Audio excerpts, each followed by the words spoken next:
أعزائي المشاهدين، ولقاءنا التالي مع الدكتور أحمد طنطاوي، مستشار بالهيئة العامة للاستعلامات إقليم غرب وسط الدلتا. يعني زي ما كنا عاملين حديث مع الإعلامي عبد الله عبد الصبور، وقال إن احنا بنوصل فيه رسالة إلى كل مبدع وكل فنان موجود في اسكندرية. أنت في عنا، أنت جوانا، ولابد ان احنا كلنا نساهم في تكريمك وتشجيعك ونشكرك على كل ابداعك وفنك. ايه رايك في الكلام؟ طبعا كلام جميل جدا.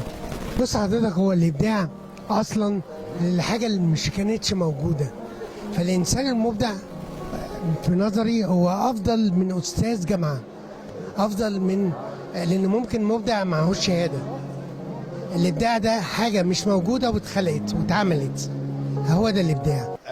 الفن والابداعات اللي هي دخلت فيها اشياء ما كناش نرغب فيها، اللي هي نشأ فيها بعض تعبيرات وبدأ فيها بعض افكار وبدأ فيها بعض الاقتداء بالقدوة باشخاص مش هم اللي احنا عايزين نصدرهم لشبابنا.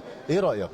ما هو دور الاعلام هنا يبقى دور في رفع الوعي، نرفع الوعي لدرجه كبيره علشان خاطر في النهايه نوصل بيهم لبر الامان. مش هيجيب اي نتيجه غير ما نرفع الوعي.